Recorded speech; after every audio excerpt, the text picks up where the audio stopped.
तो दोस्तों आज के ही दिन फ्लैश मूवी को इंडिया के अंदर रिलीज कर दिया गया है और जिन जिन ने भी इस मूवी को देखा है उन सभी को ये मूवी बहुत पसंद आई है। लेकिन इस मूवी को देखने के बाद हमने ये सोचा कि ऐसे और भी बहुत से डीसी फैंस होंगे जो कि इस मूवी को देखना तो चाहते होंगे लेकिन अपने किसी काम की वजह से या फिर किसी अदर रीजन की वजह से वो सभी इस मूवी को नहीं देख पाएंगे। और फिर इसीलिए हमने ये डिसाइड किया कि आप सभी के लिए हम फ्लैश मूवी को पूरी तरह से एक्सप्लेन करेंगे और इस मूवी की कंप्लीट स्टोरी आप सभी के सामने रखेंगे ताकि आप सब भी फ्लैश मूवी की स्टोरी को जानकर पूरी तरह से एंजॉय कर पाएं। तो ये वीडियो बहुत ही कमाल की होने वाली है, इसीलिए आप इसे पूरा जरूर देखें और अगर आपको ये वीडियो पसंद आए तो आप इस वीडियो को लाइक भी जरूर करें। इसके साथ ही मैं आप सभी को बता दूं कि फ्लैश मूवी की पूरी स्टोरी डीसी कॉमिक्स के फ्लैश पॉइंट इवेंट के ऊपर बेस्ड है। तो ऐसे में अगर इस मूवी से हटकर आप सभी डीसी कॉमिक्स के फ्लैश पॉइंट इवेंट को भी जानना चाहते हैं तो हमने फ्लैश पॉइंट कॉमिक सीरीज को भी एक्सप्लेन कर रखा है और उस कॉमिक सीरीज की स्टोरी को 2 पार्ट्स में अपने चैनल पर अपलोड कर रखा है। अगर आप चाहें तो उस कॉमिक सीरीज को देख सकते हैं। साथ ही साथ जैसा कि आप सभी जानते हैं कि द फ्लैश मूवी के अंदर हम सभी को सुपरमैन की जगह सुपर गर्ल दिखाई गई है और ये सुपर गर्ल और कोई नहीं बल्कि सुपरमैन की कजन है जो कि सेम सुपरमैन की तरह ही क्रिप्टॉन से बिलोंग करती है और वो भी सुपरमैन जैसी बहुत पावरफुल है। तो ऐसे में अगर आप लोग ये जानना चाहते हैं कि सुपरमैन और सुपर गर्ल दोनों में से कौन सा कैरेक्टर ज्यादा पावरफुल है और एक बैटल के अंदर कौन किसे हरा सकता है तो ऐसे में आप सभी कमेंट बॉक्स के अंदर इस टॉपिक को रेकमेंड कर सकते हैं। आपको बस करना ही है कि आप सभी को कमेंट्स के अंदर सुपरमैन फाइट या फिर सुपर गर्ल फाइट या फिर सुपरमैन वर्सेस सुपर गर्ल लिखना है ताकि हम ये समझ सकें कि आप सभी सुपरमैन वर्सेस सुपर गर्ल की वीडियो देखना चाहते हैं। तो वीडियो चाहिए हो तो कमेंट जरूर करना। तो फिर आइए अब हम इन सारी बातों को साइड करते हैं और जानते हैं द फ्लैश मूवी की कंप्लीट स्टोरी को। Zombie apocalypse.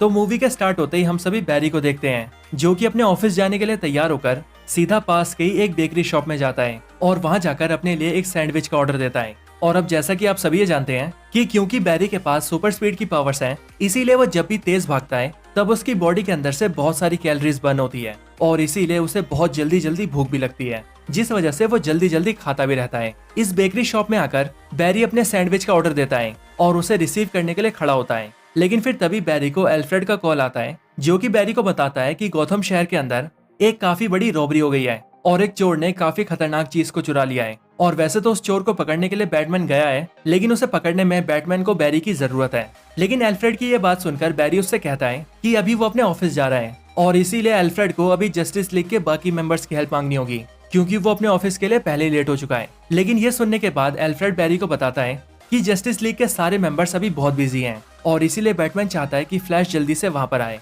ये सुनने के बाद फ्लैश जल्दी से अपनी कॉस्ट्यूम पहनता है और वहां से भागते हुए सिर्फ कुछ सेकंड्स के अंदर ही गौथम शहर पहुंच जाता है। गौथम शहर पहुंचने के बाद एल्फ्रेड फ्लैश को बताता है कि बैटमैन उस चोर के पीछे गया है लेकिन उस चोर ने जिस बिल्डिंग से चोरी की है उसने उस पूरी बिल्डिंग को डैमेज कर दिया है और इसीलिए वो बिल्डिंग कभी भी गिर सकती है। लेकिन उस बिल्डिंग के अंदर अभी भी कई सारे बच्चे हैं जिन्हें बचाना बहुत जरूरी है। इसके बाद देखते ही देखते वो बिल्डिंग फ्लैश की आंखों के सामने गिरने लगती है और वो सारे बच्चे बिल्डिंग की खिड़की से निकलकर नीचे गिरने लगते हैं। लेकिन फ्लैश अपनी सुपर स्पीड की पावर को यूज करके उन सारे बच्चों को बचा लेता है। और फिर इसके बाद दूसरी तरफ हम देखते हैं कि बैटमैन उस चोर के पास पहुंच चुका है लेकिन वो चोर एक छोटे से सूटकेस को लेकर पानी में कूद जाता है। लेकिन बैटमैन अपनी रस्सी से लटककर सीधा उस चोर को पकड़ लेता है और उसे पानी में गिरने से पहले ही दबोच लेता है। इसी टाइम पर एल्फ्रेड बैटमैन को फोन पर बताता है कि उस चोर के हाथ में जो सूटकेस है उसके अंदर एक बहुत ही खतरनाक टाइप का पॉइजन गैस है और अगर वो पॉइजन गैस पानी के अंदर गिर गया तो फिर उससे एक ही दिन में पूरा गौथम शहर खत्म हो जाएगा। लेकिन बैटमैन उस चोर को ऊपर खींच पाता कि उससे पहले ही बैटमैन की उस रस्सी का सिस्टम खराब हो जाता है और बैटमैन के बटन दबाने पर वो रस्सी उन्हें ऊपर नहीं खींचती। लेकिन देखते देखते बैटमैन के हाथों से उस चोर का हाथ फिसल रहा होता है लेकिन वह चोर पानी में गिरता कि उससे पहले ही वहां पर वंडर वुमन आ जाती है और वो अपने ट्रूथ ऑफ लव्स की हेल्प से उन दोनों को ऊपर खींच लेती है। जिसके ठीक बाद ही वहां पर फ्लैश भी आता है और फिर वंडर वुमन वहां पर बैटमैन और फ्लैश से मिलकर वहां से चली जाती है। ये सब होने के बाद बैरी जल्दी से उस बेकरी शॉप में जाता है और वहां जाकर अपना सैंडविच लेकर उसे खाते खाते सीधा अपने ऑफिस जाता है। पर ऑफिस जाने के बाद बैरी को बहुत डांट पड़ती है क्योंकि वो बहुत लेट ऑफिस आया होता है। लेकिन फिर जब बैरी अपने ऑफिस का काम खत्म करके अपने ऑफिस से बाहर निकलता है तभी उसके ऑफिस के बाहर उसकी मुलाकात अपनी पुरानी दोस्त से होती है जो कि काफी पहले उसके साथ कॉलेज में पढ़ा करती थी। बैरी की इस दोस्त का नाम आयरिस होता है जो कि जर्नलिज्म की पढ़ाई कर रही होती है और इसीलिए जब वो बैरी से मिलती है तब वो बैरी को बताती है कि अपने जर्नलिज्म के काम के अंदर वो बैरी के डैड के केस पर काम कर रही है और उसके केस को ऑब्जर्व कर रही है। यहीं पर वो बैरी से कहती है कि मुझे इस बात का बहुत दुख है बैरी कि तुम्हारे फादर ने तुम्हारी मॉम का मर्डर कर दिया और अब उसकी वजह से तुम्हारे फादर भी जेल में हैं और कल के दिन ही उनकी सुनवाई है इसीलिए हो सकता है कि कल के दिन ही उन्हें फांसी मिल जाए। लेकिन ये सब सुनने के बाद बैरी को थोड़ा गुस्सा आता है और वो अपनी दोस्त आयरिस से कहता है कि उसके डैड खूनी नहीं है और उसके डैड ने उसकी मॉम को नहीं मारा। इन सब के बाद बैरी अपनी फ्लैश की कॉस्ट्यूम में आता है और सीधा अपने पुराने घर के सामने आता है और वहाँ खड़ा होकर वो उसी दिन की स्टोरी को याद करने लगता है जिस दिन उसकी मॉम की मौत हुई थी। इसके बाद ही हमें पास्ट की स्टोरी दिखती है जहाँ पर हम ये देखते हैं कि बैरी बहुत छोटा है और उसके घर के अंदर उसकी मॉम उसके साथ खाना बना रही है। लेकिन फिर तभी उसके पीछे से उसके डैड आते हैं और फिर वो तीनों वहाँ पर काफी हंसी मजाक करते हैं। लेकिन फिर यहीं पर बैरी की मॉम बैरी के डैड से कहती है कि उन्हें अभी एक खाना बनाना है, लेकिन उस खाने को बनाने के लिए उन्हें टमाटो केचप की जरूरत है और इसीलिए बैरी की मॉम चाहती है कि बैरी के डैड सुपरमार्केट जाकर टमाटो केचप के कैन को लेकर आए। लेकिन ये सुनकर बैरी के डैड बैरी की मॉम से कहते हैं कि तुम आज सुबह ही मार्केट गई थी, लेकिन तब भी तुम खुद कैन नहीं लाई। लेकिन ये सुनकर बैरी की मॉम बैरी के डैड को जवाब देती है कि वो सुपरमार्केट गई तो थी, लेकिन वो टमाटो केचप के कैन को लेना भूल गई। और फिर इसीलिए बैरी के डैड टमाटो केचप को लेने के लिए सुपरमार्केट जाते हैं और बैरी अपने रूम में चला जाता है। लेकिन फिर तभी कुछ टाइम बाद ही बैरी की मॉम की चिल्लाने की आवाज आती है और इसीलिए उस आवाज को सुनकर बैरी जल्दी से नीचे आता है। लेकिन इसी टाइम पर बैरी के डैड भी घर आ चुके थे और क्योंकि उन्होंने भी चिल्लाने की आवाज सुनी थी इसीलिए वो भी जल्दी से बैरी की मॉम के पास जाते हैं। लेकिन बैरी और बैरी के फादर बैरी की मॉम के पास जाते ही वो ये देखते हैं कि उसकी मॉम को किसी ने चाकू मार दिया है और इसीलिए बैरी की मॉम बैरी और बैरी के डैड के सामने ही मर जाती है। इसके बाद ही कहानी प्रेजेंट में आती है जहाँ पर हम देखते हैं कि फ्लैश को इस बात का बहुत गिल्ट है और वो खुद में ये सोच रहा होता है कि काश ये सब ना हुआ होता, काश कुछ ऐसा होता कि जिसकी वजह से उसकी मॉम की मौत ना होती और ना ही उसके डैड जेल में होते। इन सारी बातों को याद करते हुए बैरी वहाँ पर भागने लगता है। बैरी भागता है, जोर से भागता है, बहुत जोर से भागता है और फिर बैरी इतनी जोर से भागता है कि वो स्पीड ऑफ लाइट को ही ब्रेक कर देता है। और फिर इसके बाद ही बैरी को ये पता लगता है कि वो टाइम में ट्रेवल कर रहा है, क्योंकि स्पीड ऑफ लाइट को ब्रेक करते ही बैरी टाइम के एक ऐसे पॉइंट पर आ जाता है जहाँ से वो जितने चाहे उतने पुराने वक्त में जा सकता था। बैरी की आंखों के सामने सारा पास्ट इवेंट दिख रहा होता है, लेकिन बैरी ये सब देखकर अपने टाइम में वापस आ जाता है। इसके बाद बैरी ब्रूस से मिलता है और ब्रूस वेन से मिलने के बाद बैरी उसे ये सब कुछ बताता है कि कैसे वो बहुत तेज भागकर टाइम में ट्रेवल करने लगा और कैसे उसने पास्ट के सारे इवेंट्स देखे जहां पर वो पास्ट के इवेंट्स को चेंज भी कर सकता था। इसके बाद ही बैरी ब्रूस वेन को बताता है कि अब वो जान चुका है कि पास्ट में कैसे जाते हैं और अब उसके पास पास्ट में जाने का पूरा एक्सेस है और इसीलिए अब उसने फैसला किया है कि वो अब से पास्ट में जाएगा और सीधा उसी टाइम पर जाएगा जिस टाइम पर उसकी मॉम की मौत होने वाली है और वो उस टाइम पर जाकर अपनी मॉम की मौत होने से रोक देगा। इसी के साथ ही वो बैटमैन से ये भी कहता है कि अगर ब्रूस वेन चाहे तो वो उसके मॉम डैड को भी मरने से बचा सकता है। लेकिन ये सब सुनकर ब्रूस वेन बैरी से कहता है, देखो बैरी, आज हम जहाँ भी हैं और जिस भी मुकाम पर हैं वो सब हम उन्हीं पास्ट के इवेंट्स की वजह से हैं। जिसका मतलब यही है बैरी कि अगर मेरे पेरेंट्स ना मरते तो ना ही कोई बैटमैन होता और अगर तुम्हारी मॉम नहीं मरती तो ना ही इस दुनिया में कोई फ्लैश होता। इसीलिए बैरी, जो हुआ है उसे वैसे ही रहने दो। टाइम को छेड़ना बिल्कुल भी ठीक नहीं है, क्योंकि टाइम को छेड़ने का अंजाम क्या से क्या हो सकता है इस बारे में हम कुछ भी नहीं जानते। इसके बाद ये सब बोलने के बाद ब्रूस वेन वहाँ से चला जाता है। लेकिन फिर इसके ठीक बाद बैरी की मुलाकात उसकी दोस्त आयरिस से होती है। बैरी आयरिस को लेकर अपने घर आता है, जहाँ पर आयरिस उससे कहती है कि दिन में उसने जो भी बैरी से कहा, अगर उसकी किसी बात को लेकर बैरी को गुस्सा आया है या बैरी उसकी बात से दुखी है तो वो उसके लिए बैरी से माफी मांगती है। और इसके आगे आयरिस बोलती है कि वो जानना चाहती है कि उस दिन उसकी मॉम के साथ क्या क्या हुआ था। अब यहीं पर स्टोरी को रोकते हुए मैं आप सभी को बताना चाहूंगा कि यहीं पर डीसी मूवीज ने हम इंडियंस को एक बहुत बड़ा ट्रिब्यूट दिया है और वो कैसे, ये मैं आप सभी को अभी समझा देता हूँ। असल में बैरी के जिस रूम के अंदर बैरी और आयरिस बात कर रहे होते हैं उसी रूम के अंदर हनुमान जी के 2 पोस्टर्स होते हैं जिन्हें बैरी ने अपने वॉल्स पर लगाया होता है और इसीलिए ये सीन देखकर सभी इंडियंस को बहुत खुशी होती है कि एक इंडियन गॉड को डीसी मूवीज ने इतना ज्यादा सम्मान दिया है और इसके लिए सभी इंडियंस की तरफ से डीसी मूवीज का बहुत बहुत शुक्रिया। तो अब कहानी में वापस आते हैं। यहाँ पर आयरिस बैरी से पूछती है कि जिस दिन उसकी मॉम का खून हुआ उस दिन और क्या क्या हुआ था और फिर इसीलिए बैरी आयरिस को सब कुछ बताता है और जो जो उस रात को हुआ था वो सारे इवेंट्स वो आयरिस को बताता है कि कैसे उसके डैड टमाटो केचप लेने गए, कैसे उसी दौरान एक चोर उनके घर में आया और कैसे उसने उसकी मॉम को जान से मार दिया और फिर किस तरह से उनकी मौत का इल्जाम उसके डैड के सर पे आ गया। ये सारी कहानी सुनने के बाद आयरिस बैरी से बोलती है, काश बैरी कुछ ऐसा होता कि तुम्हारे डैड उस टोमेटो केचप को लेने न जाते, काश तुम्हारी मॉम सुपरमार्केट जाते टाइम टोमेटो केचप को लेना भूलती नहीं, क्योंकि अगर तुम्हारी मॉम खुद ही टोमेटो केचप ले आती तो तुम्हारे डैड को बाहर नहीं जाना पड़ता और अगर तुम्हारे डैड बाहर नहीं जाते तो इस मौके का फायदा उठाकर चोर तुम्हारे घर में नहीं घुसता और फिर ना ही तुम्हारी मॉम मरती और ना ही तुम्हारे डैड जेल में होते। आयरिस की ये सारी बातें सुनकर बैरी को फटाक से एक आइडिया आता है और बैरी ये सोचता है कि अगर वो अपनी स्पीड फोर्स पावर्स का यूज करके फिर से बहुत तेज भागेगा और टाइम में ट्रेवल करेगा और सीधा उसी टाइम पर चला जाएगा जिस टाइम पर उसकी मॉम सुपरमार्केट गई थी, तब वो टमाटो केचप के डब्बे को उनके बास्केट में रख देगा ताकि उसकी मॉम टमाटो केचप को लाना भूले ही नहीं और उसके डैड बाहर ही ना जाएं। ताकि उसकी मॉम जिंदा रहे। ये सोचने के बाद बैरी एलन फटाक से तैयार होता है और वो जल्दी से भागते हुए पास्ट में जाता है और सीधा उसी टाइम पर पहुंच जाता है जिस टाइम पर उसकी मॉम सुपरमार्केट में होती है।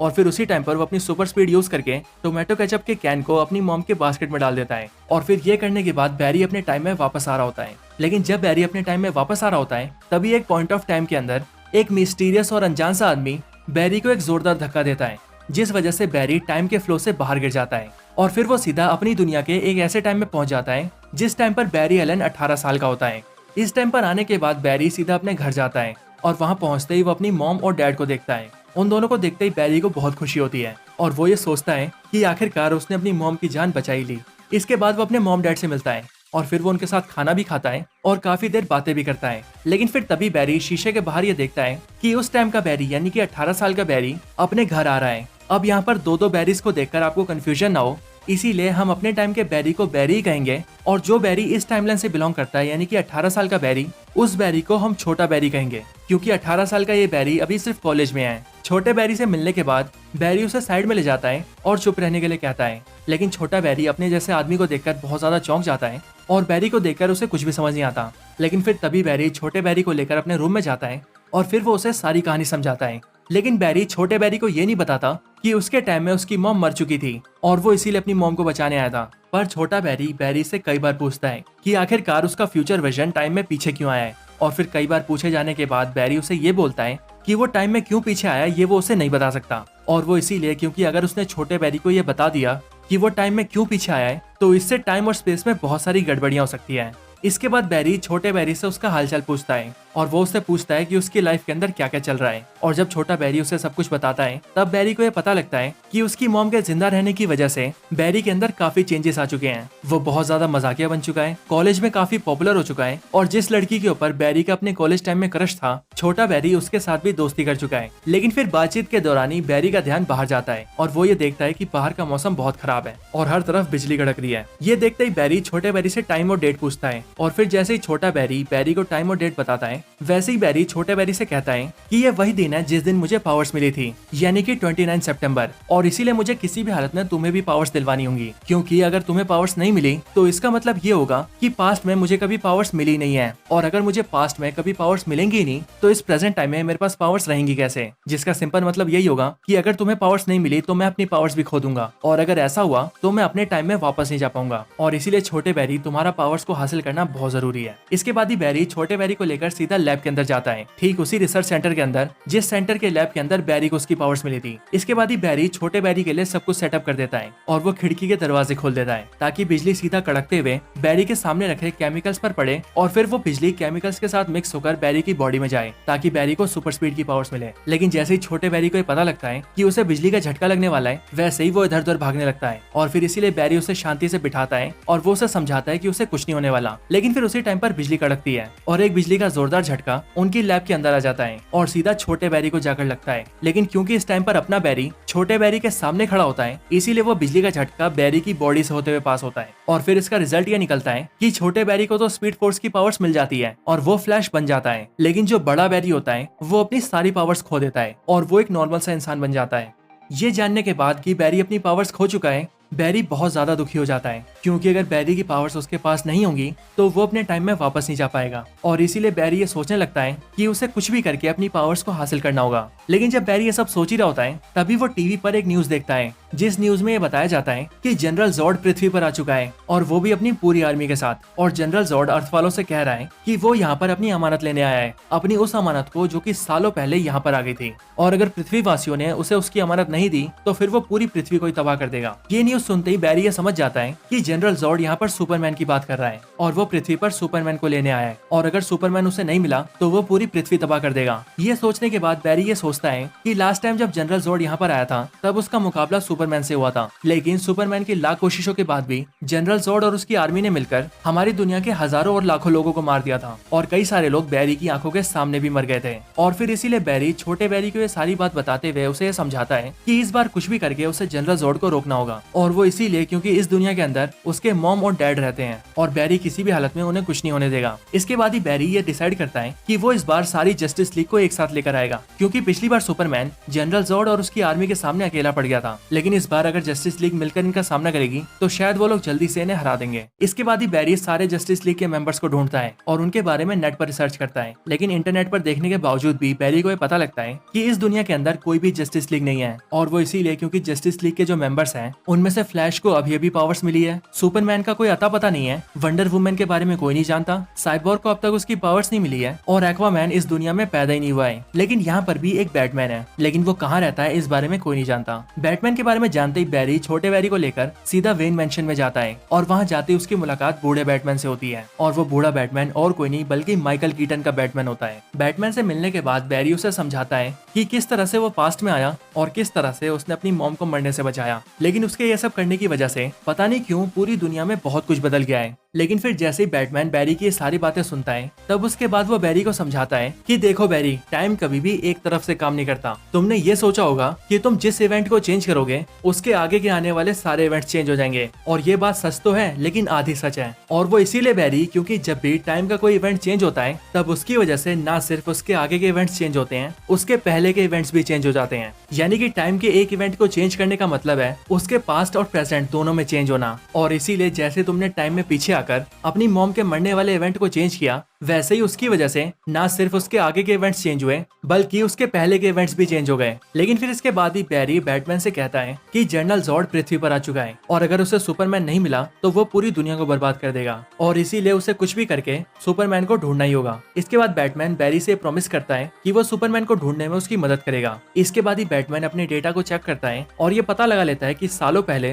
पृथ्वी के ऊपर एक अनजान मीटेओराइट आकर गिरा था, लेकिन उसके अंदर से एक एलियन बच्चा निकला था जिसे साइबेरिया में रहने वाले एक गैंगस्टर टीम ने उठा लिया था और तब से लेकर अब तक उस क्रिमिनल गैंग के पास ही वो बच्चा है। ये पता लगता है दोनों बैरी बैटमैन के साथ मिलकर सीधा साइबेरिया में जाते हैं ताकि वो लोग सुपरमैन को बचा सके। और फिर जब वो लोग वहाँ पर पहुँचते हैं तब वहाँ की सारी सिक्योरिटी से लड़ते हुए वो सीधा एक गोल से स्टील के गोले के पास पहुँच जाते हैं और जब वो लोग उसे खोलते हैं तब उसके अंदर उन सभी को एक अनजान सी और दुबली पतली सी लड़की दिखती है जो कि सुपरमैन तो बिल्कुल नहीं होती। उसे देखने के बाद बैटमैन बैरी से कहता है कि ये सुपरमैन नहीं है, इसीलिए इसे छोड़ो और जल्दी से सुपरमैन को ढूंढो। लेकिन बैरी कहता है कि ये लड़की अभी बहुत बुरी हालत में है और इसीलिए उनका फर्ज है कि वो उस लड़की को बचाएं। और फिर इसीलिए वो तीनों उस लड़की को लेकर उस जगह से बाहर निकल जाते हैं। लेकिन बाहर लाते ही वहाँ के बहुत सारे सोल्जर्स उनके ऊपर हमला कर देते हैं और उन सभी को पकड़ लेते हैं और वो लोग उन तीनों को मारने ही वाले होते हैं कि तभी हम सभी देखते हैं कि जिस लड़की को उन तीनों ने बाहर निकाला होता है वो सूरज की रोशनी के सामने आते ही धीरे धीरे पावरफुल होने लगती है। इसके बाद ही वो लड़की उन सारे दुश्मनों को ढेर कर देती है और फिर उसके बाद वो उन तीनों से पूछती है कि वो लोग कौन है और यहाँ पर क्यों आए हैं। ये पूछे जाने के बाद बैरी उसे बताता है कि वो लोग यहाँ पर सुपरमैन को ढूंढने आए थे, यानी कि कार्ल-एल को। और फिर जब वो लड़की ये बात सुनती है तब वो उन तीनों को बताती है कि उसका नाम कारा जोर-एल है और वो कार्ल-एल की कजन है और सालों पहले जब कार्ल-एल और उसके पेरेंट्स ने उन दोनों को अपने क्रिप्टोनाइट प्लेनेट से बाहर भेजा था तब कार्ल-एल को यहाँ पर आना था और उसे कहीं और जाना था, लेकिन रास्ते में ही उनकी डेस्टिनेशन लोकेशन चेंज हो गई और वो पृथ्वी पर आ गई और कार्ल-एल किसी और प्लेनेट पर चला गया। ये सब बताने के बाद ही कारा-एल यानी कि सुपरमैन की बहन सुपर गर्ल वहीं पर बेहोश हो जाती है क्योंकि वो अभी भी काफी कमजोर थी और इसीलिए वो तीनों मिलकर उसे बैटमैन के घर ले आते हैं जहाँ पर वो लोग उसे छत पर ले जाते हैं ताकि सूरज की रोशनी से उसे ताकत मिल सके। लेकिन सूरज की रोशनी से जैसे उसे ताकत मिलती है वैसे ही वो वहाँ से उड़कर चली जाती है और सीधा जाकर ये देखती है कि जनरल जोर्ड उस प्लेनेट के ऊपर हमला करने की तैयारी में है और अगर सही टाइम पर उसे रोका ना गया तो वो पूरी पृथ्वी को मिटा देगा। इधर अपना बैरी छोटे बैरी और बैटमैन से ये कहता है कि उसे अपनी पावर्स हासिल करनी होगी ताकि वो जनरल जोर्ड का सामना कर सके और इसी के लिए वो बैटमैन की हेल्प से ठीक उसी एक्सपेरिमेंट को करने के लिए वहाँ पर सारी तैयारियां करता है ताकि बिजली का झटका लगते ही उसे उसकी पावर्स मिल सके। लेकिन जैसे ही बैरी को एक बिजली का झटका लगता है पर उस वजह से बैरी बहुत ज्यादा जख्मी हो जाता है और बैटमैन का वो बनाया हुआ पूरा मशीन भी डिस्ट्रॉय हो जाता है। लेकिन फिर तभी वहाँ पे सुपर गर्ल आती है और वो बैरी को लेकर सीधा आसमान में जाती है जहाँ पर एक जोरदार बिजली का झटका बैरी से आकर लगता है और बैरी को उसकी पावर्स वापस मिल जाती है।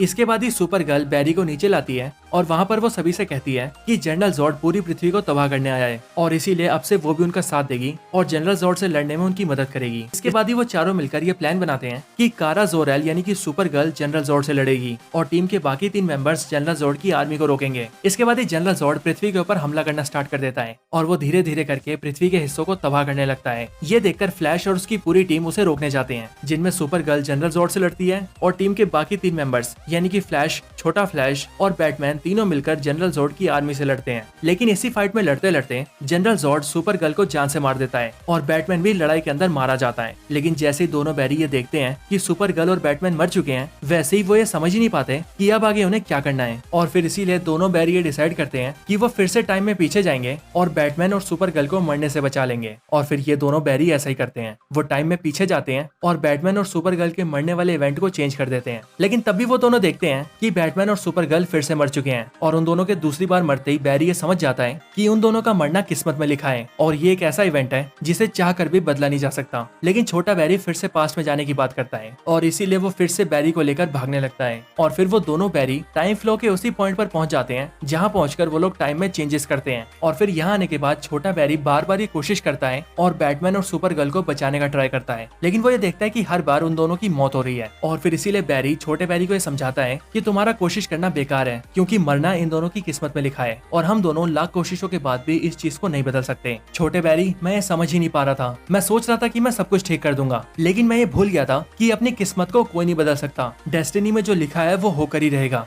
इसके आगे बैरी छोटे बैरी से कहता है, बैरी, हमें अपनी मॉम को मरने देना होगा, क्योंकि मरना उनकी किस्मत में लिखा है और अगर उनकी डेथ होगी तभी ये पूरी दुनिया एक बार फिर से वैसी बनेगी जैसी ये पहली थी। और अगर हमने ऐसा नहीं किया तो फिर ये पूरी दुनिया ही बर्बाद हो जाएगी। लेकिन ये सुनते ही छोटा बैरी की बात से एग्री नहीं करता और वो बैरी से कहता है कि तुम हमारी मॉम को मारने की बात कर रहे हो, लेकिन मैं ऐसा कुछ नहीं होने दूंगा। चाहे कुछ भी हो जाए, मैं अपनी मॉम को मरने नहीं दूंगा और मैं अपनी मॉम को बचाने के बाद भी सब कुछ ठीक कर दूंगा। और फिर ये बोलकर छोटा बैरी एक बार फिर से टाइम में ट्रेवल करने लगता है। लेकिन वो वहाँ से जा पाता कि उससे पहले ही वहाँ पर वही मिस्टीरियस आदमी आ जाता है जिसने मूवी में कुछ टाइम पहले बैरी के ऊपर हमला किया था और उसे टाइम के फ्लो से धक्का देकर बाहर निकाल दिया था। यहाँ पर आने के बाद वो बैरी से फाइट करता है, लेकिन फाइट के दौरान ही बैरी और छोटे बैरी को ये पता लगता है कि वो मिस्टीरियस आदमी और कोई नहीं बल्कि छोटे बैरी का फ्यूचर वर्जन है। अपनी आइडेंटिटी के रिवील होने के बाद छोटे बैरी का फ्यूचर वर्जन उन दोनों को ये बताता है कि वो मैं ही था बैरी जिसने तुम्हें टाइम फ्लो से धक्का देकर बाहर निकाला था और तुम्हें 29 सितंबर के दिन में धकेल दिया था ताकि मुझे मेरी पावर्स मिल सके और तुम मुझे मेरी पावर्स दिलवाओ, समझे बैरी? और हाँ, अभी जो ये छोटा बैरी तुम्हारे सामने कर रहा है, मैं इसी का फ्यूचर वर्जन हूँ और तुम ये जानते भी नहीं हो कि मेरी उम्र कितनी ज्यादा है। मैं अनगिनत सालों से इसी टाइम फ्लो में घूम रहा हूँ और बार बार सब कुछ चेंज करने की कोशिश कर रहा हूँ और यहाँ पर तुम छोटे बैरी को रोकने की कोशिश कर रहे हो।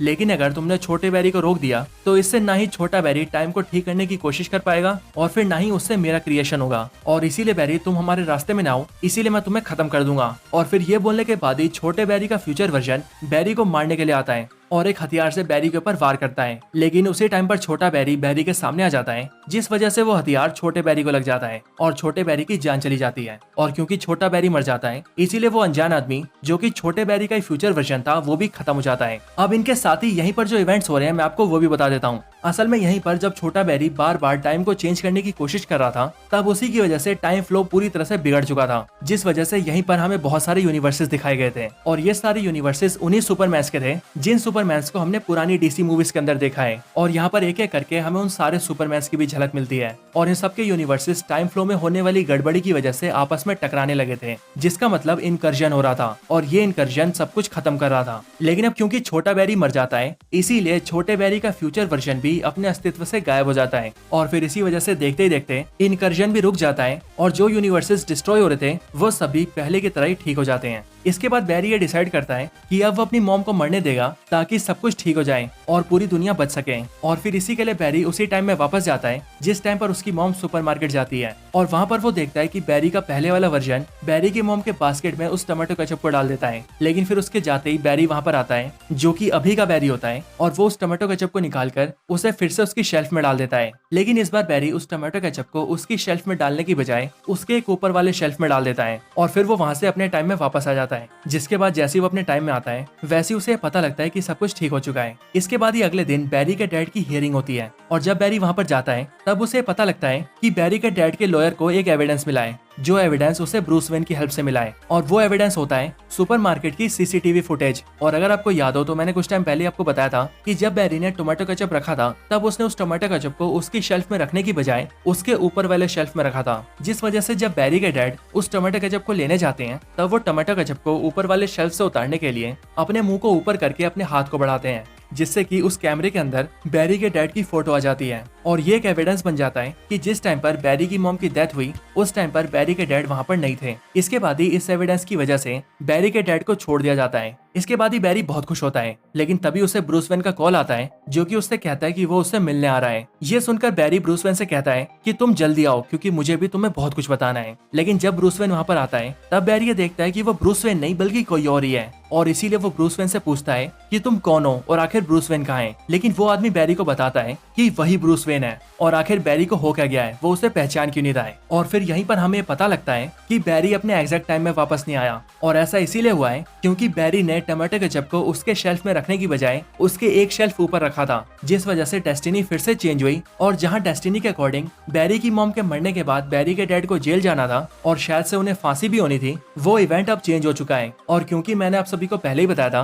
कि इवेंट के चेंज होने की वजह से न सिर्फ फ्यूचर बदलता है बल्कि पास्ट भी चेंज हो जाता है, और इसीलिए यही एक रीजन है कि क्यों यहाँ पर जो बैटमैन है वो पहले के बैटमैन से बिल्कुल ही अलग है। और फिर इसके साथ ही ये पूरी मूवी यहीं पर एंड हो जाती है। अब मूवी के खत्म होने के बाद मूवी के अंदर एक पोस्ट क्रेडिट सीन भी आता है, जिस सीन के अंदर हम ये देखते हैं कि बैरी एलन सीधा जाकर एक्वामैन से मिलता है, और वहां जाकर वो ये देखता है कि इस टाइमलाइन के अंदर जो एक्वामैन है वो बिल्कुल वैसे ही एक्वामैन है जो कि उसके खुद के टाइमलाइन के अंदर था। और इसीलिए वो यहाँ पर एक्वामैन से मिलकर उसे समझाता है कि चाहे कोई भी टाइमलाइन क्यों ना हो, उन सभी टाइमलाइंस के अंदर एक्वामैन सिर्फ वही रहेगा। और फिर इसके बाद ही ये पोस्ट क्रेडिट सीन भी यहीं पर एंड हो जाता है। अब अगर आप सभी ये सोच रहे हैं कि इस पोस्ट क्रेडिट सीन के अंदर हमें क्या दिखाया गया है, तो इसे समझाते हुए मैं आप सभी को बता दूं कि यहाँ पर ये post credit scene flash movie की एंडिंग से कनेक्टेड है, और हमें यहाँ पर ये हिंट दिया गया है कि जेम्स गन की आने वाली नई डीसी मूवीज के अंदर भी हमें जो नया एक्वामैन देखने को मिलेगा वो भी सेम यही एक्वामैन होगा, यानी कि जेसन मोमोआ का एक्वामैन। और इस बात के भी बहुत ज्यादा चांसेस हैं कि जेम्स गन की आने वाली सारी डीसी मूवीज ठीक उसी टाइमलाइन में टेक प्लेस करेंगी जिस टाइमलाइन के अंदर बैरी एलन इस टाइम पर है। अब बाकी एग्जैक्टली क्या होता है ये तो हमें फ्यूचर में ही पता लगेगा। तो दोस्तों यही थी वीडियो फ्लैश मूवी की कंप्लीट स्टोरी के ऊपर। आप सभी को ये वीडियो कैसी लगी मुझे कमेंट्स में जरूर से बताएं। और इसके साथ ही जैसा कि मैं वीडियो की स्टार्टिंग में भी बता चुका हूँ कि अगर आप सभी सुपरमैन वर्सेस सुपरगर्ल के टॉपिक के ऊपर वीडियो देखना चाहते हैं तो आप इस बारे में भी मुझे कमेंट्स में जरूर बताएं। और इसके साथ ही अगर आप सभी फ्लैश पॉइंट कॉमिक सीरीज की स्टोरी को भी जानना चाहते हैं तो उसका लिंक भी आपको इसी वीडियो के डिस्क्रिप्शन में मिल जाएगा। तो बस आज की इस वीडियो में इतना ही। इस वीडियो को यहीं पर एंड करते हैं। वीडियो पसंद आई हो तो लाइक करें, चैनल को सब्सक्राइब नहीं किया तो अभी के भी सब्सक्राइब करें। वीडियो शेयर करना चाहते हैं तो इसे अपने दोस्तों के साथ शेयर भी जरूर करें, और आप सभी इसी तरह से हंसते और मुस्कुराते रहें। बाकी मैं आप सबसे मिलता हूँ ऐसी किसी और बेहतरीन वीडियो में, तब तक के लिए गुड बाय।